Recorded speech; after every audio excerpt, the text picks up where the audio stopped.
Alex Crook is alongside me here. Alex, so much going on. I don't really know where to start in the world of transfers.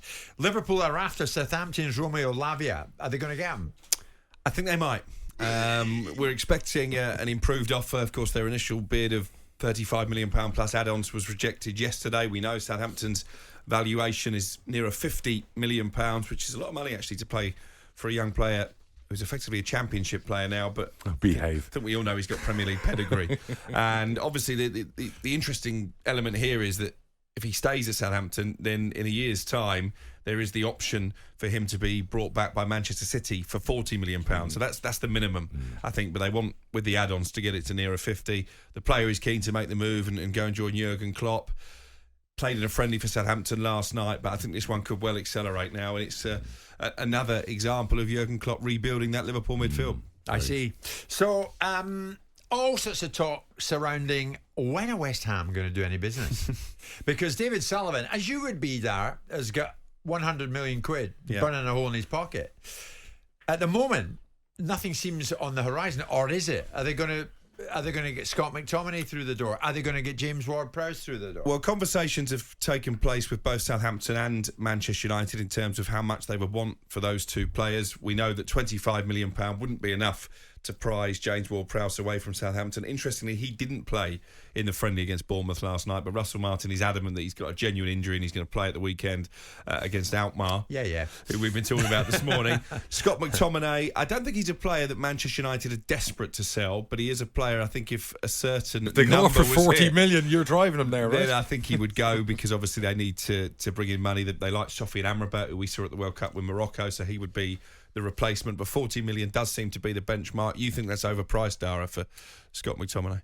Only from the perspective that he's got a bit of a injury-prone record where he's never played a full season, has he?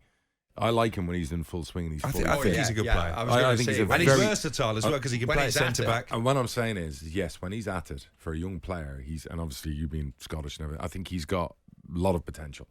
But you want to see him play a full season. And I'd always think a player of that age, if United are selling him, why? Is he not good enough to get in and stay in? So I'm kind of like that with a 40 million banded about. It looks good. It looks good on United for FFP purposes as well, because he's an academy player. I get it. Academy graduate. That goes down as pure profit on the balance But you're a sheet. United fan. Would you lose sleep about losing him tomorrow? No, I wouldn't. Okay, but at the same so time, that answers the question. You watched him more than I did. I'm not desperate for him to leave. But yeah, but you just said you wouldn't lose sleep if he left they were tomorrow. to sell him and get Amrabat, I think that probably would be an upgrade. What does he give them that Declan couldn't? What's he give West Ham that Declan couldn't? Well, nothing is the answer. I mean, he's not a like-for-like replacement. No, a very different player. Declan Rice is a better player than McTominay, but needs must. They've got £100 million. I think they'll sign two midfielders at least in this window. Yes. But we've been talking about this. The interesting thing, I keep being told that at the moment, David Moyes, the manager, and the new sporting director, Tim Steiben, not exactly on the same page in terms of targets. I think it's an interesting one to watch how that situation pans out. They've got to be in the same page, Dara, haven't they? Yeah, but when did he come in? Your manager and your... But when did he come in? But recently. Did he arrive recently? But yes. I don't think he was recruited to sign Scott McTominay and James Ward-Prowse. He was recruited because of his knowledge of the European market. I don't disagree with that either. But I think relationships take time to harness. So I think it's unfair to say, or put out there, well, maybe that relationship's not going to work because it's David Moyes, it's a European. I think that's what some people have done. It's been intimated that there could be a rocky road ahead. Well, it's been intimated to me there are early teething problems. And there always will be. Some people, somebody comes in and pees in their territory. Sometimes people are like, well, hang on, that's not what was agreed. And I've got my list. And now somebody's coming in with their list. And then there's just a fight over things. So, look, common sense will prevail. I said to you yesterday, Sullivan and Brady, they run a good ship there. And I think everything will be fine. I think West Ham are actually going to have a good season. On the subject of Manchester United, we're going to be hearing from Dion Dublin about what they might need to become genuine title contenders this season. I was at the EFL launch last night, launch of a new sponsorship with Jameson's, as you know. I spoke to Dion Dublin, former Aston Villa striker, and I did tell him, Jim, about that little charity bet that we've had. He's on my side. Good bet, by the way. Good bet. I'd have to go the same way as you, to be fair, in regards my heart. Newcastle were better last season than Villa. In regards to results and the way they played the game. However, Villa have got a few more gears to go through. Newcastle may have got to gear 5, gear 6. I think Villa are at gear 4, so there's a few more gears to go through for Villa. And a manager who's proven, particularly in Europe, they're in the Conference League, they should be favourites to win that, shouldn't they? Yeah, I think Unai is he's gone into Villa and he's kind of taken over the footballing side of the club. I always believe that if a club's successful, it's because the manager's been allowed to take control of what he needs to take control of. I think Villa have gone, right, here you go.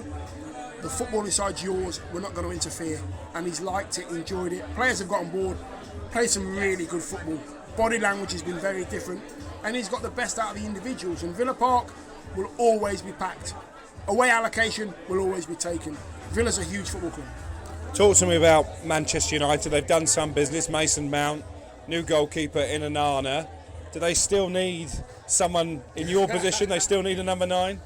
Yeah, I think they do, as good as Marcus can be. And I just believe that Marcus needs the freedom to go wherever he wants on the football field, where Man United will get the best out of him.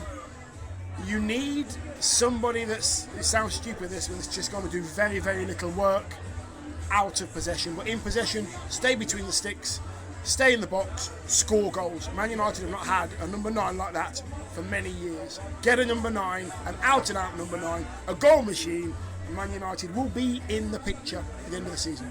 So there you go, former Manchester United striker Dion Dublin speaking to me at the launch of a new partnership between the EFL and Jameson's last night. Should mention as well the London Falcons flying out to Bern in Switzerland to play in a European tournament. One of the guys working for Jameson's is managing the team, and I said I'd give him a mention. Jim White and Simon Jordan. Monday to Friday mornings from 10 on AM, on DAB, via the talkSPORT app and on your smart speaker. talkSPORT.